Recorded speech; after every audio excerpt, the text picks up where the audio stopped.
Everyone, welcome to the AWS and VMware webinar series.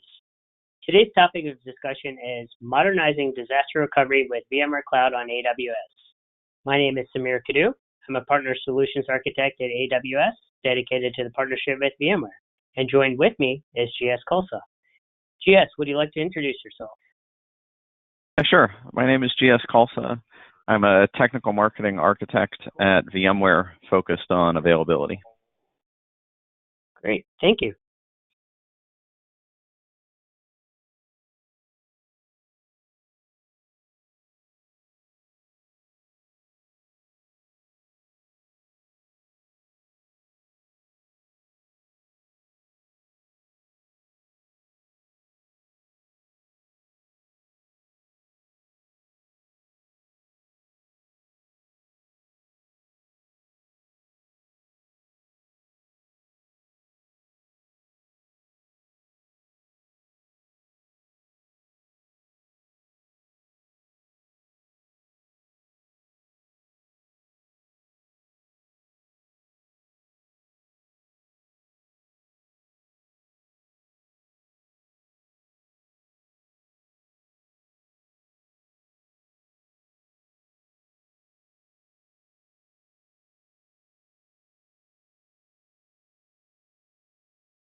Looks like we lost Samir's audio. I think we're going to try to reset here and see if we can get it back in.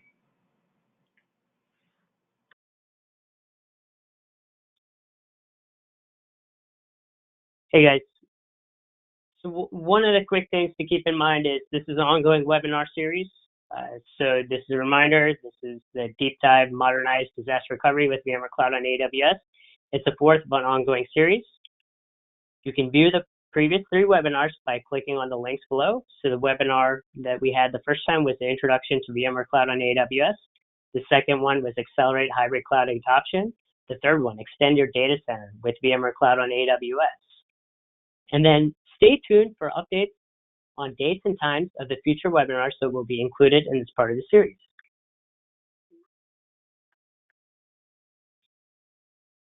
So today's agenda is we'll cover the introduction to VMware Cloud on AWS, the benefits and use cases, disaster recovery with VMware Cloud on AWS, customer success, and then we'll go through a wrap-up as well. Customers are seeking an integrated and hybrid approach. For some customers, hybrid is the preferred operating model. As customers move to the cloud, they are looking for ways to get the best of both worlds without buying new hardware, refactoring or replatforming, and leveraging existing investments, skill set, and tools.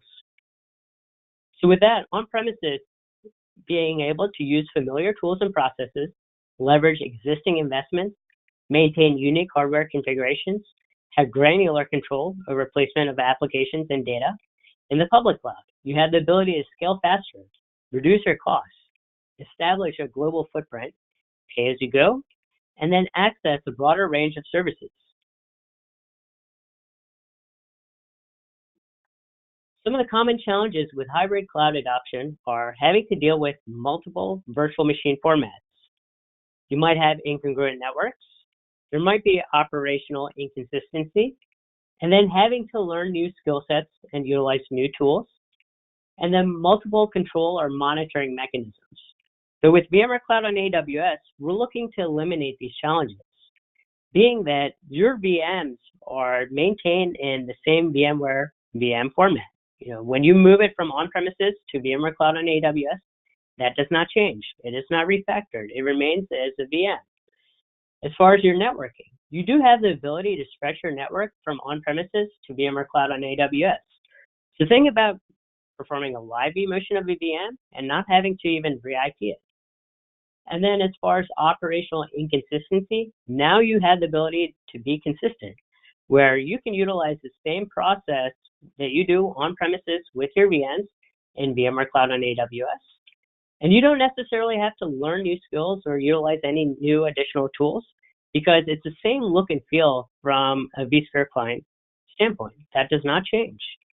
And then as far as multiple control or monitoring mechanisms, you can leverage the same tools that you utilize today on premises with your existing VMware-based environment. So with VMware Cloud and AWS, it's a VMware software plus AWS infrastructure. So think about VMware software-defined data center and AWS's bare metal. It's sold, operated, and supported by VMware and its partners. So it has support for containers and VMs. It's on-demand capacity and flexible consumption is provided to you. It has full operational consistency with on-premises SBDC, seamless workload portability and hybrid operations, the global AWS footprint as far as reach and availability, and direct access to native AWS services. So with your on-premises environment, you have the option to utilize hybrid link mode with your VMware Cloud on AWS SCDC, which is comprised of vSphere, vSAN, and NSX. And then if you want to have your VMs go from on-premises to VMware Cloud on AWS, by all means, you can go through that vMotion process. And then even your VMs can access the AWS services. So you can mix and match the AWS services to best fit your needs at the end of the day. On-premises versus VMware Cloud on AWS. So on-premises, from the request until ready for consumption, on average for an additional host, it takes 86 days. With VMware Cloud on AWS, from request until ready for consumption, on average for an additional host, it takes give or take 10 minutes. That's a huge difference in that point. Some of the customer-driven use cases are cloud migration. So being able to consolidate and migrate. So it could be application-specific, data center-wide migration. Maybe you're going through an infrastructure refresh. Then you have data center extension, being able to maintain and expand as needed. So maybe you want to go through a footprint expansion. Maybe you need on-demand capacity. Or maybe you want to have a separate test-dev environment quickly spun up and deployed for you. And then with disaster recovery, being able to have a primary and secondary site as far as maybe a new DR site. Maybe you're looking to replace an existing DR site. Or maybe you're looking to complement your existing DR. And then next generation applications. Maybe you're going through an application modernization process, new application build out, or maybe you want to even have hybrid applications. And then with disaster recovery, let's say you want to have a new DR site deployed. So with VMware Cloud on AWS, it quickly gives you that ability to do so.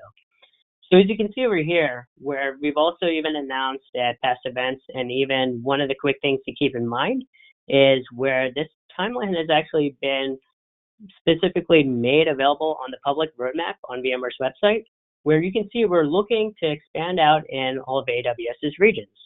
So by end of 2019, if you don't have VMware Cloud on AWS in a particular region, by all means, do share that feedback to us.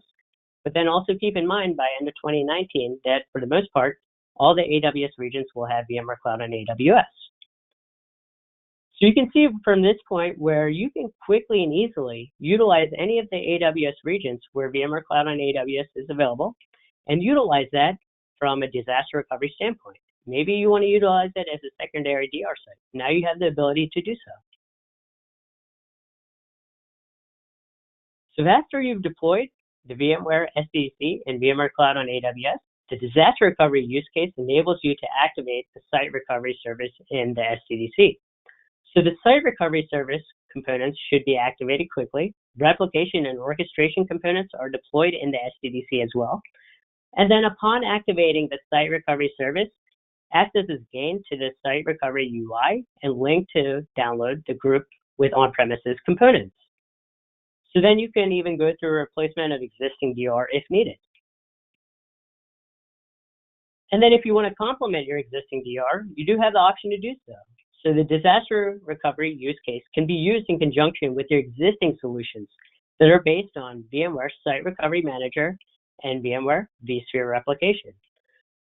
So if you use VMware Site Recovery Manager in your on-premises environment, you can also use it to rapidly execute your disaster recovery solution on VMware Cloud on AWS. And then disaster recovery benefits. So applying these existing disaster recovery solutions can help you realize the benefits of operational simplification and a more rapid time to protection for disaster recovery and testing, as well as simple and modern disaster recovery solutions, ample storage capacity and rapid retrieval of your files when needed, ability to quickly add any amount of data, and then secure industry certified platform is utilized.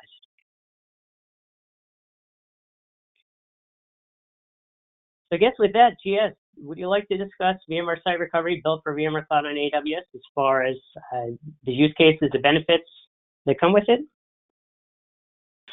Yeah, definitely. Thanks, Samir. Sure. Yeah, so VMware Site Recovery is something that we built specifically and designed specifically for VMware Cloud on AWS. And like Samir mentioned, we deliver it as an add-on. So once you've got your VMware Cloud on AWS SDDC configured, it's just a simple checkbox to get it deployed, set up, and ready to go. And then at that point, you're ready to really to start pairing, replicating and pairing your VMs. And I'll walk through in a little bit more detail exactly what that the activation process looks like.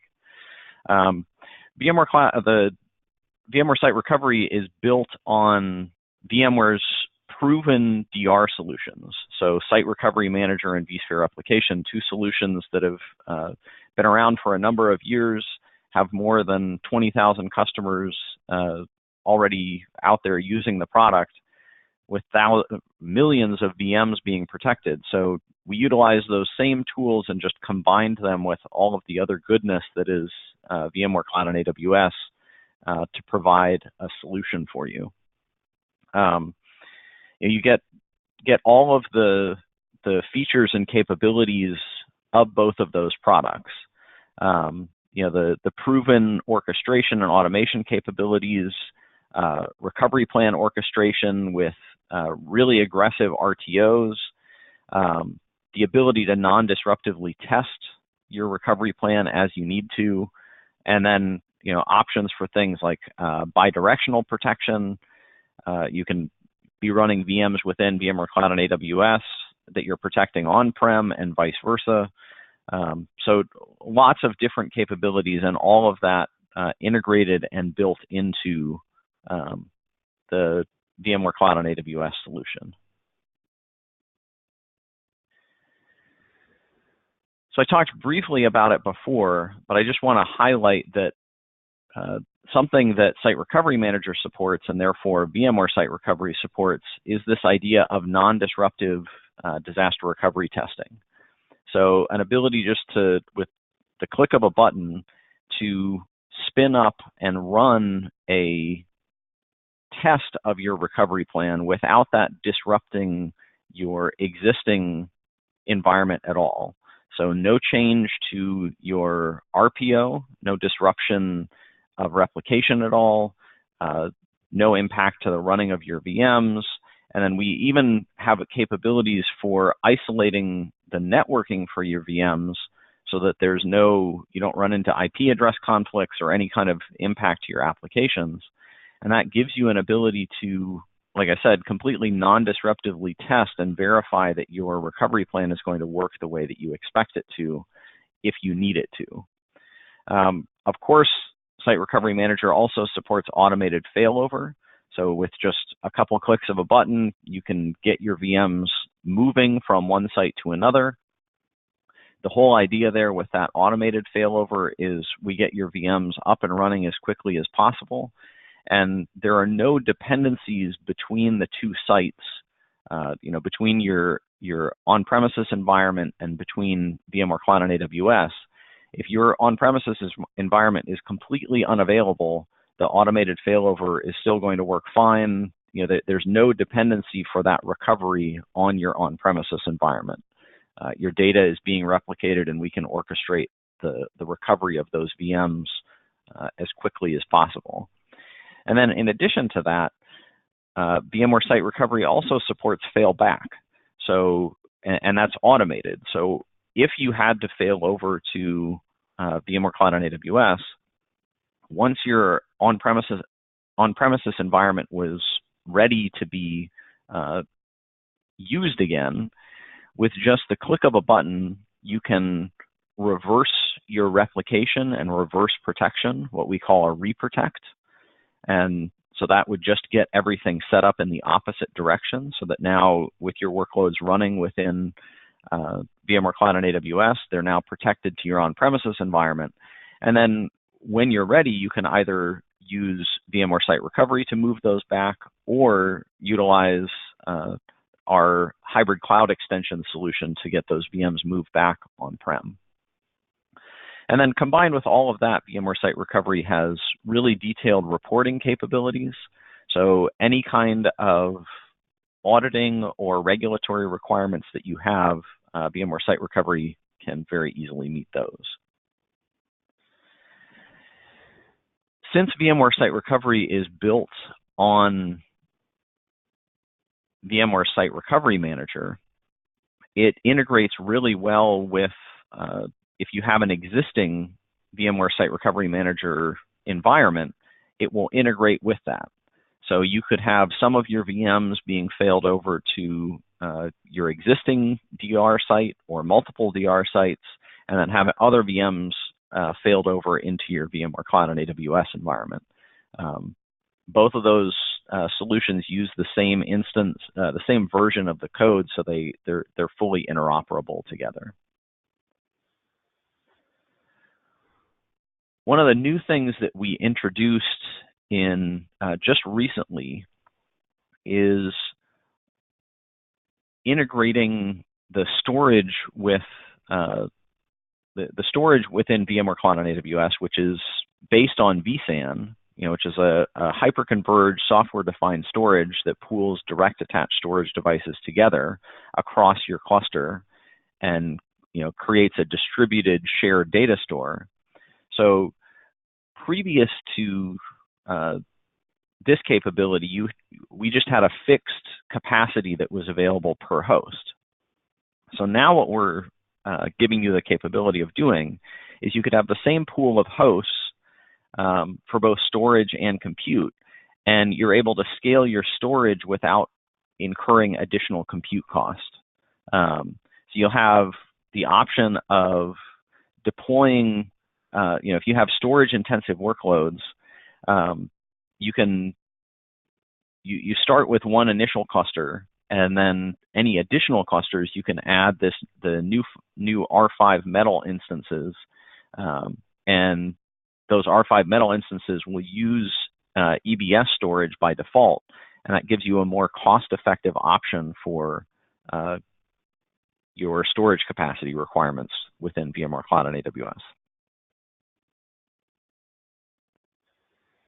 And what that means from a DR standpoint is, again, just increasing that flexibility. So if you wanted to have a smaller environment from a compute standpoint and have a larger amount of storage available, you can support that, and with how easy it is within VMware Cloud and AWS to spin up additional instances, you can utilize a smaller number of compute hosts with a larger amount of storage, and then increase those compute hosts to manage the workloads when you actually fail them over or run a test, and then scale down once you no longer need those.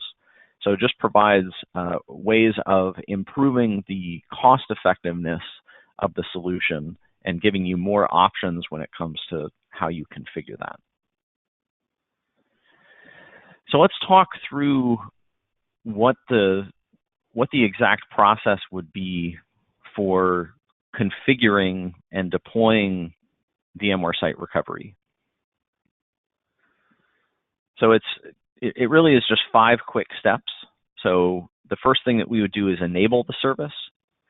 We'd configure the firewall. You'd download and deploy the on-prem components. You'd get your on-prem environment and the VMware Cloud on AWS environment paired, and then your resources mapped, and then replicate and protect your VMs. And all of these steps can be done in about an hour. It's pretty simple, and let's walk through those right now. So the first off, for activating the service, that's a really simple process, just going into the add-ons within your SDDC and clicking on Activate. It takes about 10 to 15 minutes to do that. And what we do within the VMware Cloud on AWS environment is, since VMware is managing taking care of all of the administrative tasks within that environment, when you activate the service, what we're going to do on the back end is we're going to deploy a Site Recovery Manager instance, and we'll deploy a vSphere application appliance. We'll get those configured with IP addresses, certificates, take care of the passwords, get them registered with vCenter, go through that entire process and have them all ready to go, so that when you're ready to pair them with your on-prem instances, everything is all set for you. And again, VMware fully takes care of configuring those and managing those. And one little trivia thing that I always like pointing out is, if you're familiar with VMware Site Recovery Manager, you know that currently on-prem, it requires a Windows instance. We're working on getting it available as an appliance, but it currently requires a Windows instance. Within VMware Cloud on AWS, we're actually deploying that as an appliance. So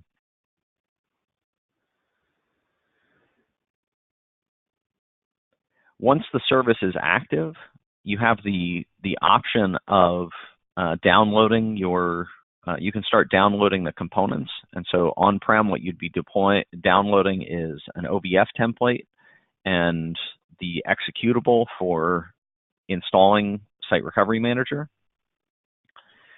You can just get those downloaded. You could even start the install while the service is activating.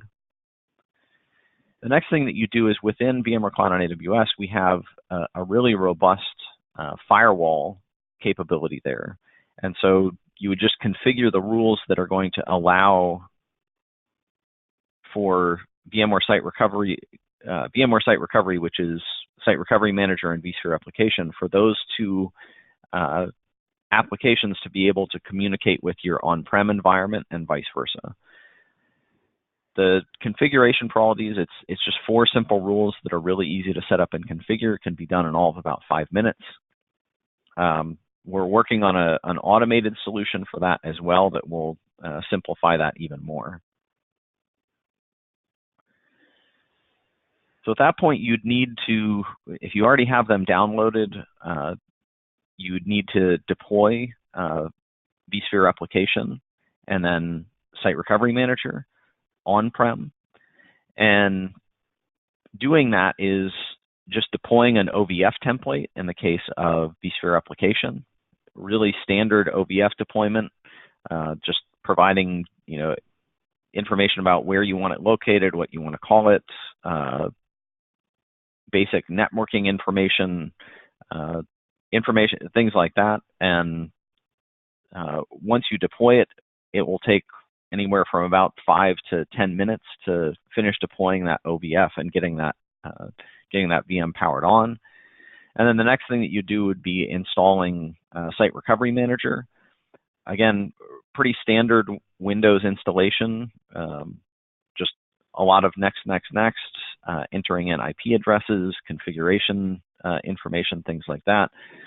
Their Site Recovery Manager does require a database, and it supports an embedded database that's vPostgres, which if you're going to install Site Recovery Manager, and unless you have a reason to use an external database, I would highly recommend just using the embedded database there. So after both of those are installed, the next thing that you'd need to do is just pair your sites. And the pairing process is just connecting the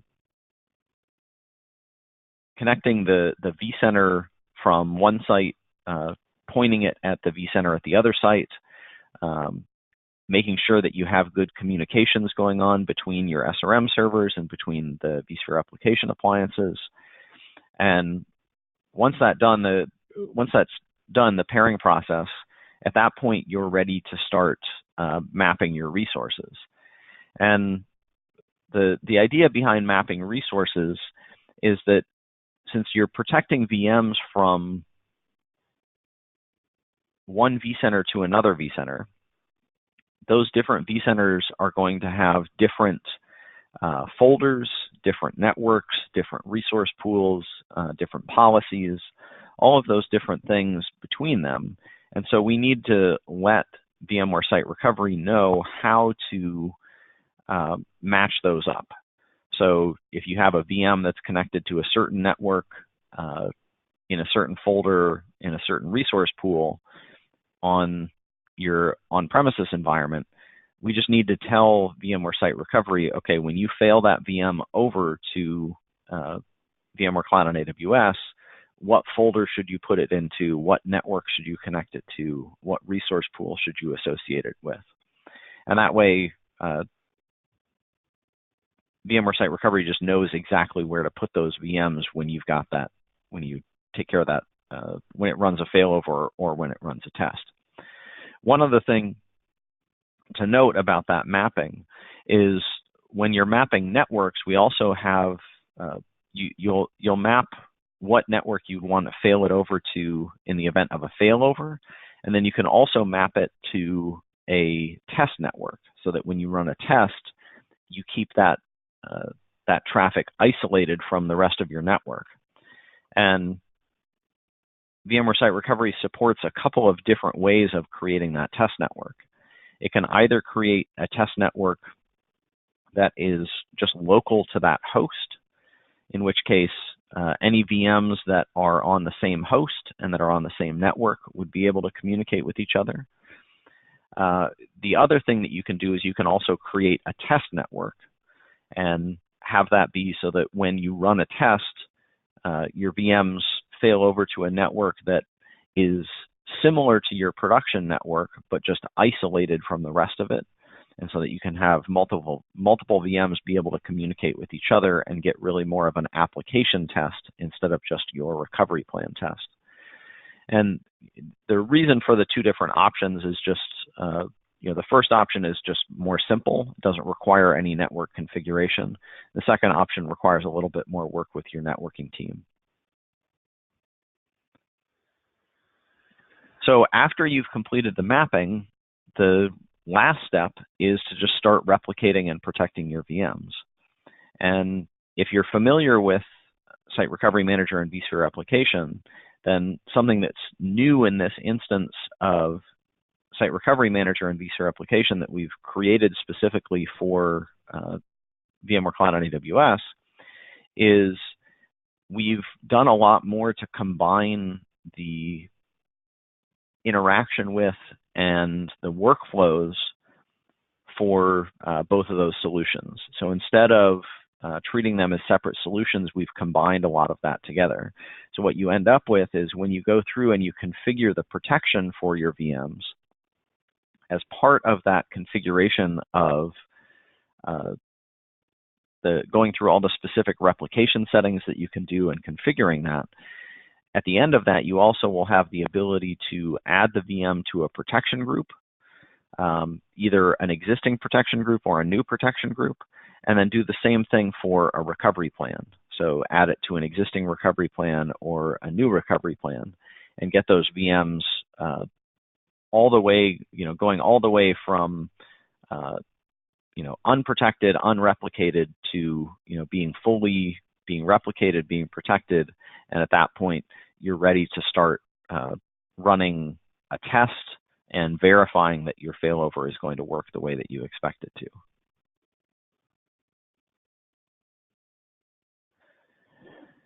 So I've talked a bit about vSphere replication, and vSphere replication is VMware's host-based replication solution.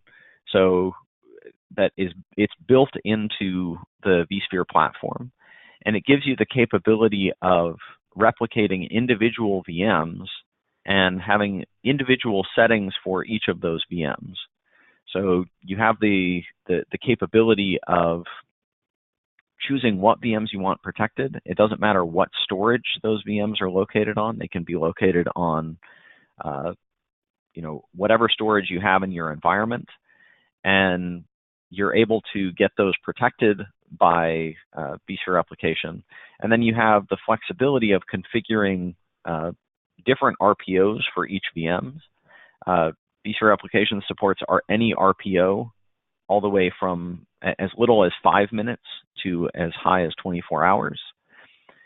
We also support network compression for vSphere replication. So if you want to trade a little bit of CPU for an increase in bandwidth, vSphere replication supports any application that runs on vSphere, regardless of any operating system that runs on vSphere can be protected with vSphere replication. And like I mentioned before, the storage doesn't matter. In this graphic, I've got a vSAN at the customer site. Obviously you're failing over to a vSAN within VMware Cloud on AWS. However, there's no requirement for that to be a vSAN at the customer site, and there's no impact to RPOs or anything if you're using other storage. We support the full scale of storage with vSphere replication. And vSphere replication is just going to be replicating changed blocks. So it's going to, over the course of whatever the RPO is configured to, it's going to be monitoring how things change within that VM, and then automatically working to schedule the replications of all of the VMs that are configured with it, such that it's able to meet the RPOs for all of those VMs that are configured. And we're very conservative with our RPO numbers. We actually get a lot closer to, if we say we're going to meet a 5-minute RPO, actually what we're saying is that we're really going to meet a 2.5-minute RPO. We just like to be conservative and say, you're definitely getting 5 minutes, but the RPOs will actually be lower than that.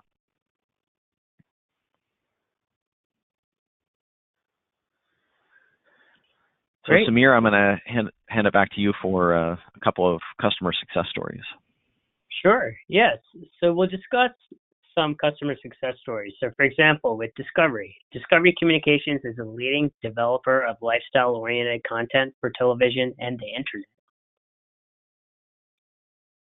So the challenge they had was they had an inadequate on-premises DR site. They needed to scale and have a reliable DR solution in its place.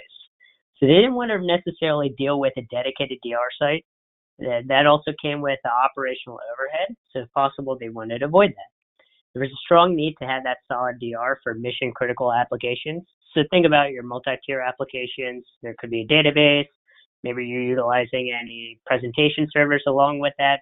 And then an RTO, which was 1 hour or less with 15 minutes RPO for the databases.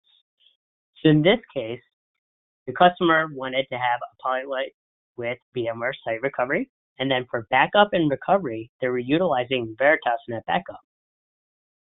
The business outcome in this case was an end-to-end DR from on-premises to AWS.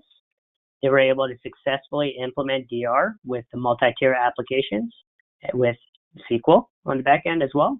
And then they were also to achieve the end-to-end failover time within 12 minutes, RTO, especially without having to change the IP address for 17 VMs, which included Active Directory, Citrix Controller, Application Controller, and Microsoft SQL servers as well. So they were able to successfully complete this with VMware Cloud on AWS and Site Recovery for VMware Cloud on AWS. And then PHH Mortgage. PHH provides mortgage services to some of the world's largest financial service firms. So PHH leveraged VMware Cloud on AWS to migrate about 350 VMs to the cloud. They were able to modernize and consolidate their data centers as well as lower the cost of DR data center. There wasn't a need for data centers to be dedicated to DR. And then also one of the other challenges was where data center and DR costs were too high for them. So they needed to consolidate and reduce those costs around DR. As far as the business outcome, PHH was able to consolidate and eventually eliminate their data centers. They did so while keeping the same day-to-day environment without the need to refactor applications. Again, this goes back to the fact where you can quickly and easily utilize Site Recovery and VMware Cloud on AWS, even with your on-premises environment. Again, there's no refactoring of your VMs, right? And then as far as getting started with VMware Cloud on AWS, you have the ability to get this started now. You can utilize the starter single host SDC. So there's a permission, 20% off for 3 months. There is a URL posted on the website or on this page as well. And then also with a production 3-host SDDC, the permission for a price of 2 hosts. It is valid until February 1st, 2019. Again, the URL is also posted there. But also check out the QR code for additional information. So I'll stay on this slide for a few additional seconds, just in case if anyone wants to take a picture or scan the QR code, and then I'll proceed.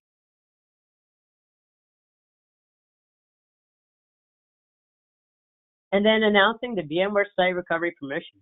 So you're able to protect your environment with VMware DRaaS, the Disaster Recovery as a Service. So VMware Site Recovery. So free VMware Site Recovery add-on for VMware Cloud on AWS for up to 90 days for a maximum of 200 VMs. So again, here is another QR code. Feel free to scan it and obtain additional information. You can sign up and stay up to date with information as well at the URL provided. So again, I'll leave this slide up for a few seconds and then I'll proceed.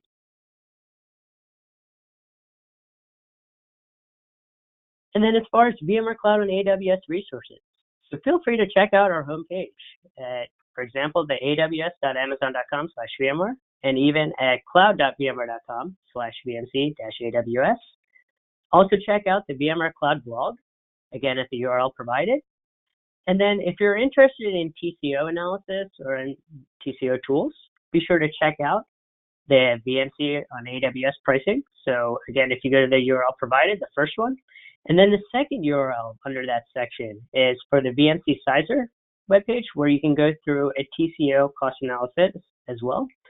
Feel free to also reach out to your teams on the VMware side and AWS side. We're both happy to help from that standpoint and work with you as far as the TCO. And then also, as I mentioned earlier, the roadmap is publicly available.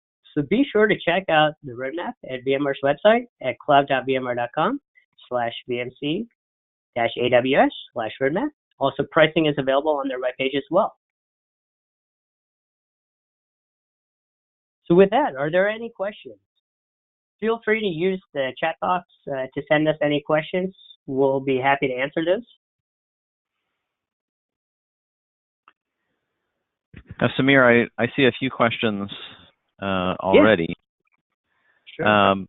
So there's a couple of questions around the idea of what the minimum number of hosts are required in order to use the DR as a service offering, and if there's any options for basically if there just what that minimum number is, and the answer to that is currently the minimum requirement is 3 hosts, and it's something we are looking at the possibility of some kind of a solution that would require less than that. However, the key thing to keep in mind with that 3 host requirement is those 3 hosts can be used, while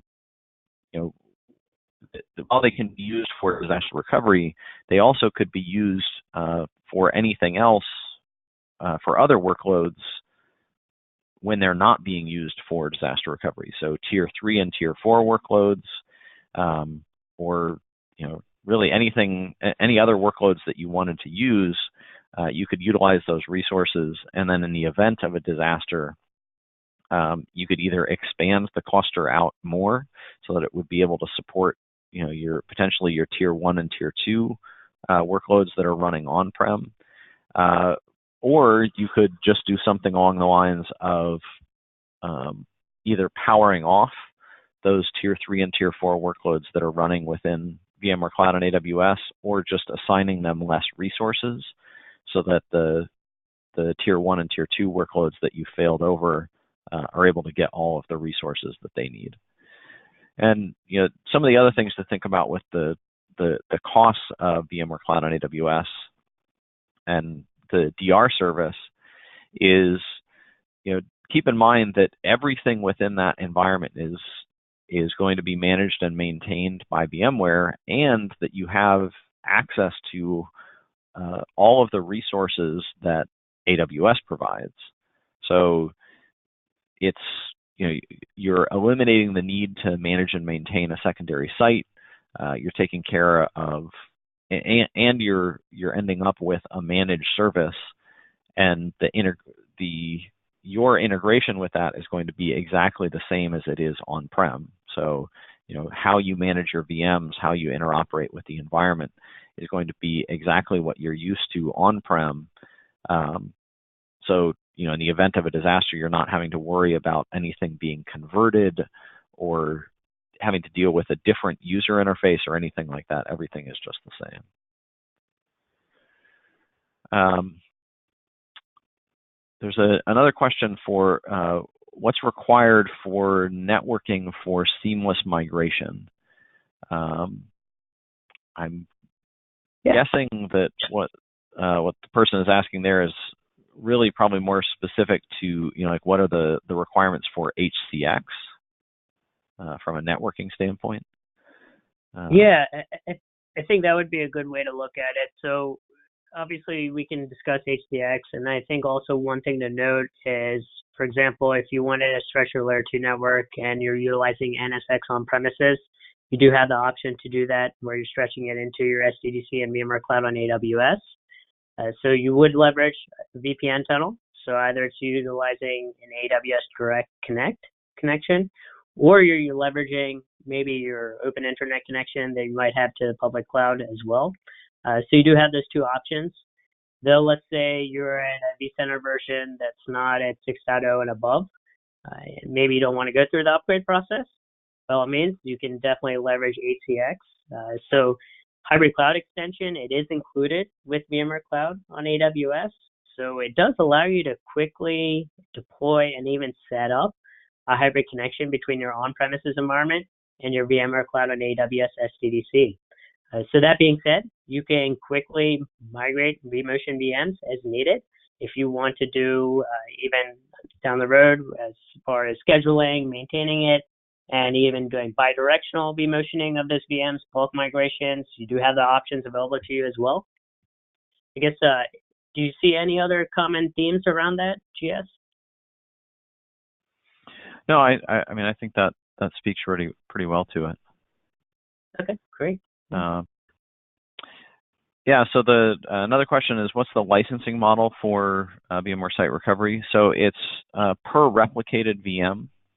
So once you start replicating a VM, you start incurring the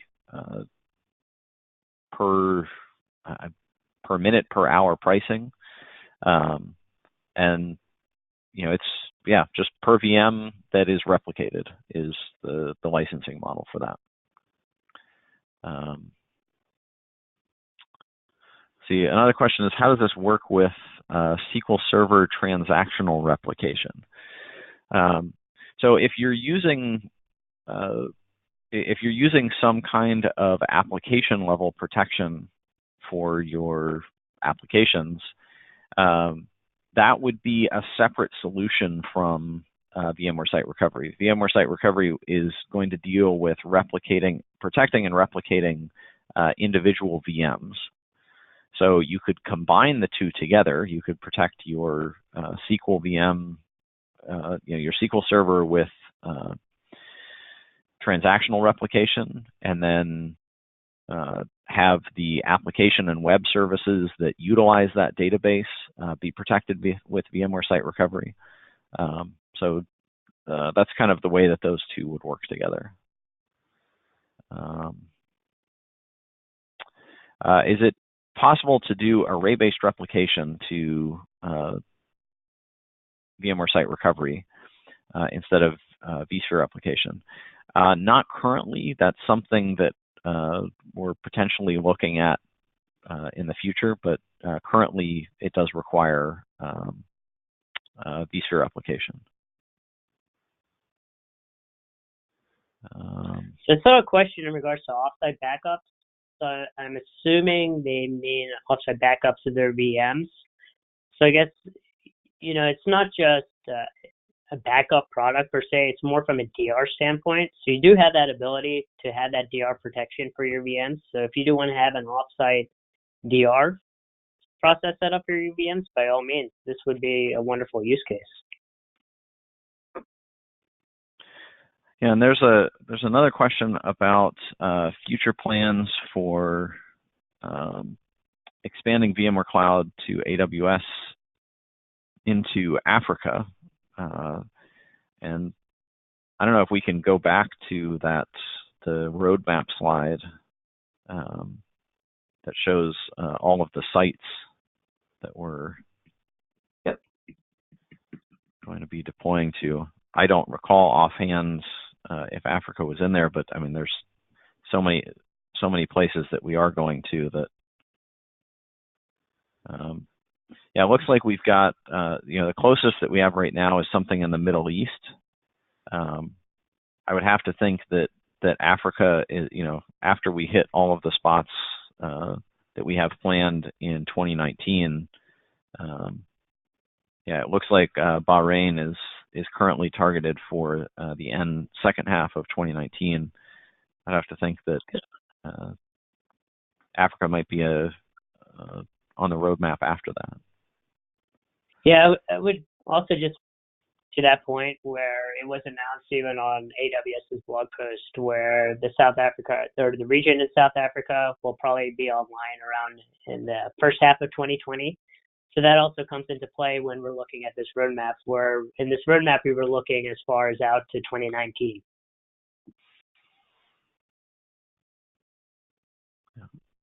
Cool. Let's see, another question. Are there any issues with MySQL data corruption when replicating a LAMP box through using vSphere replication? So the way that vSphere replication replicates VMs is what you're basically ending up with is a crash consistent copy of your VM. vSphere replication does also support some level of application of operating system level quiescing. So for Windows, we can do VSS quiescing. For certain versions of Linux, we also support a level of quiescing there. That said, most applications, most modern applications support crash consistency. So there shouldn't be, if you have one of those applications, it should be fine protecting it with vSphere Replication, and having it handle, the application itself handle its data integrity. I really haven't seen any issues with, like I said, with any modern application having any problems there. That said, one of the cool things with VMware Site Recovery is that you have an ability to non-disruptively test that. So you start replicating that VM, run a non-disruptive test, take a look at it and see, does your application recover successfully from that.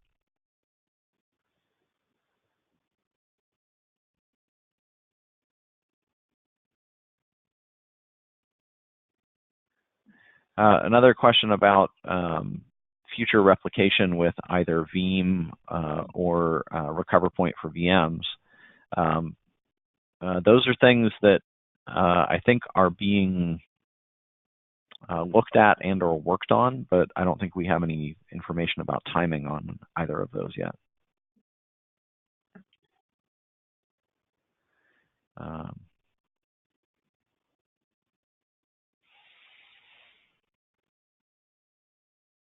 Still have a few more minutes if there's any other questions that people have.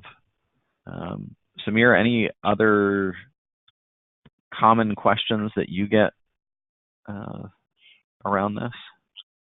Yeah, I think that, as far as common questions, one of the quick things that you did mention as far as the ease of deployment is where you do have that ability to leverage your existing SRM deployment on premises. So if you already have SRM set up, and if you're looking to move to VMware Cloud on AWS, where you're leveraging site recovery in VMware Cloud on AWS, it's pretty much just pairing a new site, I would say.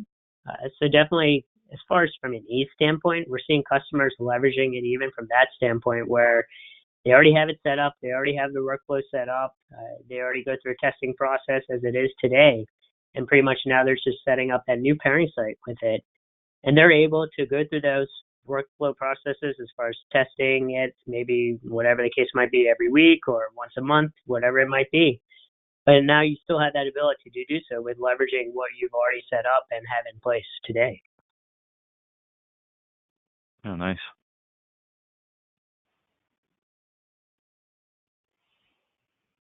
Yeah, I definitely agree that it's one of the big advantages is having that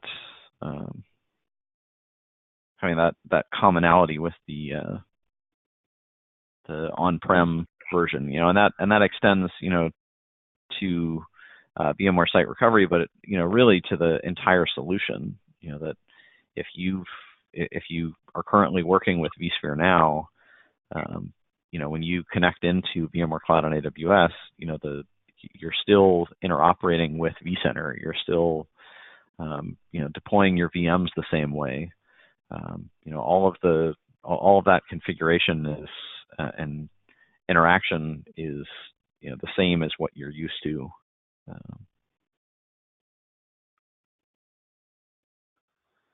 Yeah, definitely agree with that. Okay, let's see. Yeah. Is there a way to create snapshots or clones of the replicated VMs either manually or on a schedule?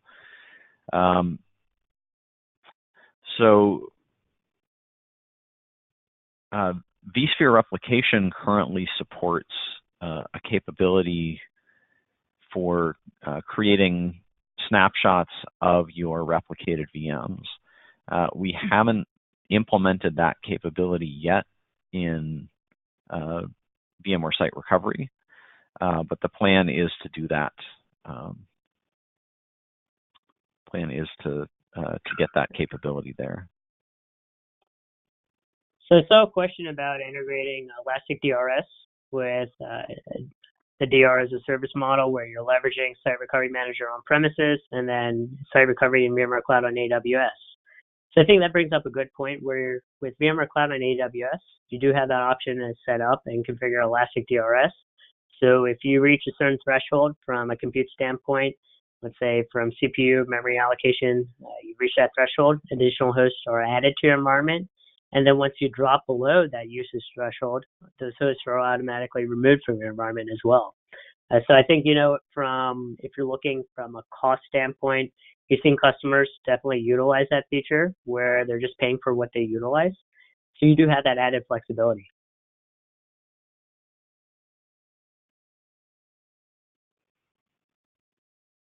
Yeah, and if there was some cool stuff around that actually at VMworld. There was during the keynote, Ray O'Farrell's keynote. We did a demo of something along those lines, utilizing Elastic DRS combined with VMware Site Recovery.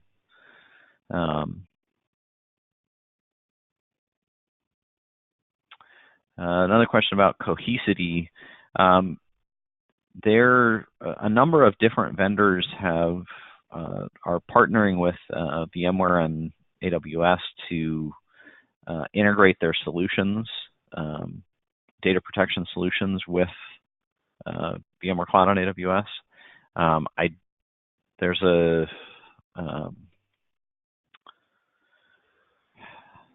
a web page. If you give me a second, I can pull that up, where you can look for what those integrations are. The Solution Exchange website. If you Google VMware Solution Exchange and then use VMC as the filter, either for backup or data protection, things like that, you can get some idea of those integration options.